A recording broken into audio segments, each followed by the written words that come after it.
Hey there friends, Susan here with Pumpkin Hill Stampers. Are you ready for sketch number 30? Today we're using the Les Shops DSP with Cajun Craze and Basic White as our coordinating colors.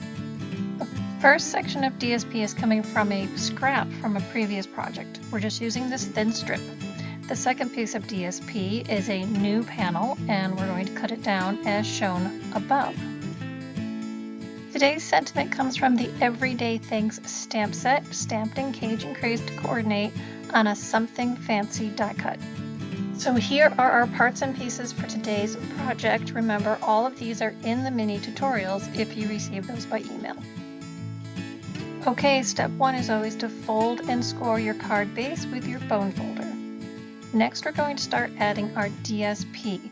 So for this part, I have a piece of basic wood cardstock. We're going to adhere the two panels of DSP to. First, add the skinnier strip on the left-hand side, and then add the larger section to the right-hand side. Your edges should line up with your base white cardstock. We're going to add some of our in-color jute twine as an embellishment.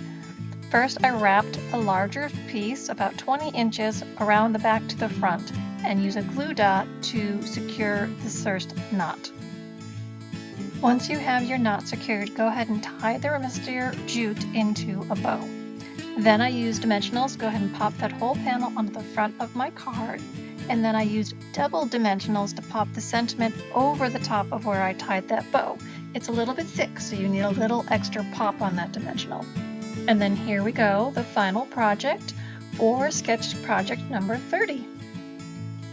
Okay guys, so that's it for today. Thanks for watching. Before you go, remember to subscribe here to my YouTube channel so you don't miss out on any new projects.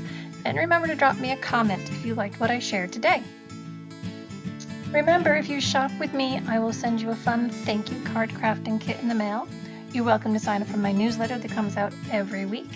And you can sign up for my mini tutorial emails as well. All the links to find all these things are in the comments below. Thanks everybody. Stamp with you again real soon.